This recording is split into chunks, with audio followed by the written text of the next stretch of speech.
A portion of today's video is sponsored by LastPass. Today we're going to be durability testing the Pixel 4 XL, one of the most hyped Android phones of 2019 that does look strangely familiar.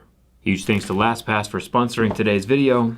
LastPass is a totally free app that relieves the burden of remembering all of your passwords. It generates super long secure passwords and then autofills the username and password for any app or website that you want to visit. And it works whether you're on a smartphone or a computer. With LastPass, you don't have to write down, remember, or keep resetting passwords when you forget. LastPass allows you to keep track of all of your passwords easily. Used by millions of people, there is unlimited password storage and free cross-device sync. So switching between computers and cell phones is super easy. Now you don't have to be like your grandparents, using the same simple password for everything. All of the passwords are encrypted and stored within the LastPass app itself. It simplifies your life. LastPass also supports the new Face Unlock on the Pixel 4, which means you can use your face to log into apps as well. The app itself is 100% free, but if you want a few extra perks like 1 GB of encrypted storage, it's just $3 a month. Click the link below in the description to learn more, and huge thanks to LastPass for sponsoring this portion of the video. Now it's time for the durability test. Let's get started.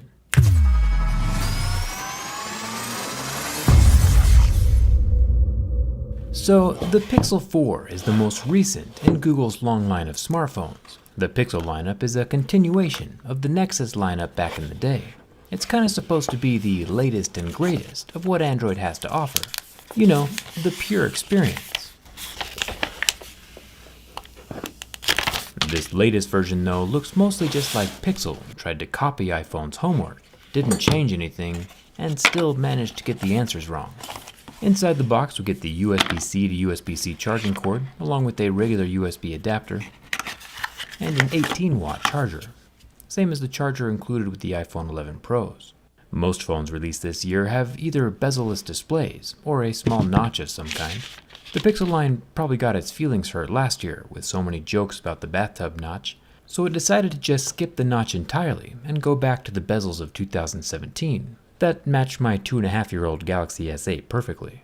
This would all be fine, of course, since you know function matters more than aesthetics. But the Apple homework that Pixel copied, yet still got wrong, goes much deeper. The square camera cutout, which takes up the same amount of space, is missing an entire camera. I'll get to that more in a second. The Pixel 4 is kinda like that "we have food at home" meme, but instead of having an iPhone at home, it's a Pixel 4. Let's get going on that scratch test. You know how this works. On most scale of hardness, plastic, like on the Nintendo Switch, scratches at a level 3. Glass would be a 5 or a 6, and sapphire would be levels 8 or 9. The Pixel 4 XL is using Gorilla Glass 5 and starts scratching at level 6 with deeper grooves at a level 7. Perfectly on par with the rest of the tempered glass covered smartphones out there. Now this large top bezel isn't for nothing. It does contain an 8 megapixel selfie camera that films in 1080p. And it has a flush wire mesh protecting the interior top stereo speaker, along with some other face unlock sensors. Keep in mind that the Pixel 4's face unlock still works with your eyes closed, which is an extremely creepy flaw. But most uniquely, next to the speaker grill is a small underscreen radar system that can sense your hands and wake up the phone before you even touch it. Kinda nifty. We'll have to take a look at that little guy from the inside. The Pixel 4 comes in 3 colors, black like you see here, along with a white and an orange. The metal frame isn't anodized like most metal smartphones. Pixel is doing that same thick kind of paint thing they've been doing on their last few phones. They call it a matte finish hybrid coating. It's pretty thick stuff. Dropping your phone might cause it to chip instead of just scratch. You can see all the flakes coming off with my razor. The SIM card tray has a singular SIM slot with no expandable memory. It does have a rubber ring around the opening to keep water out. The Pixel 4 XL is IP68, but tested at 1.5 meters. Remember, the flagship iPhone 11 Pro is also IP68, but tested at a much deeper 4 meters. If the Pixel 4 really wants to copy the iPhone 11 Pro, they definitely have a long way to go. And that's coming from me. The paint is thick enough to shave off. It also coats the volume rocker, but not the power button. The power button is a white accent made from plastic. Down at the bottom we still have no headphone jack.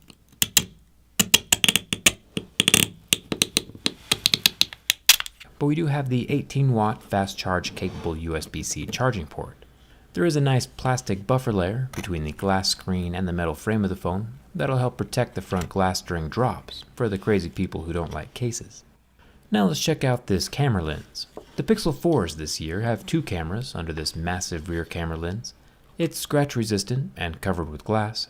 There's a 12 megapixel normal camera and a 16 megapixel 2x telephoto zoom camera. Personally, I think telephoto is pretty cool, and I'd be totally fine with this setup if it was still 2017. Nowadays, every major flagship has 3 perspectives, and that leaves the Pixel 4 pretty behind the times. You might be thinking to yourself, but wait, doesn't the Pixel 4 have that cool new high refresh rate screen? That's pretty futuristic, right? Well, yes, but actually no. The Pixel 4's 90Hz display only works at brightness levels above 75%. Of course, you can go super nerd and enter the developer settings and force 90Hz all the time, but unless Google puts out a software update, the average person will not be getting the 90Hz display they thought they were paying for. The screen did last about 40 seconds under my burn test though, which helps out pretty much nobody. There was no damage done to the screen. Now, don't get me wrong. Maybe you want the Pixel phone for its onboard Google Assistant or its picture-taking abilities. The Pixel does do some things very well. But from the current price perspective and hardware perspective, I feel like there's some major room for improvement. Which brings us to the bend test. Bending the Pixel 4 XL from the back is fine. The screen keeps the phone structurally solid with no kinks or cracks in the frame. Bending the phone from the front though, there's a loud pop. Honestly, I haven't had a phone break in so long it kinda scared me, so I stopped. Right under the large square camera lens, above the white power button, is a full crack, all the way across the frame. It looks fairly painful. Let's keep going to see if anything else breaks.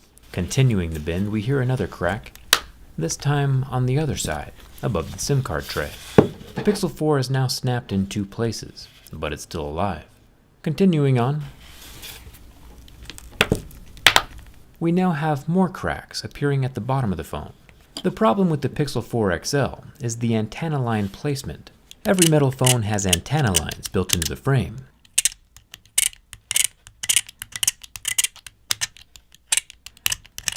Pixel is using their thick paint to cover these antenna lines, which looks pretty aesthetic from the outside, but they never addressed the structural weak points inside of the phone. It's the same thing up here at the top.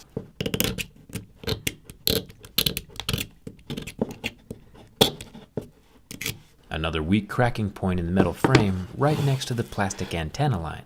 The Pixel 4 is broken in 4 places. Yeah, the screen is still alive, along with the back panel, so it's not a total failure, but for this price point, it's kinda ridiculous. We've come full circle. Google's flagship Android phone, the Pixel 4, now does less and costs more than Apple's iPhone 11, and that hurts me a little inside. Now that all the major phones are out for this year, I think I will be upgrading my 2.5-year-old Galaxy S8 Plus. I work a lot from my phone. Currently, I'm leaning towards the Note 10 Plus, but we'll see what happens.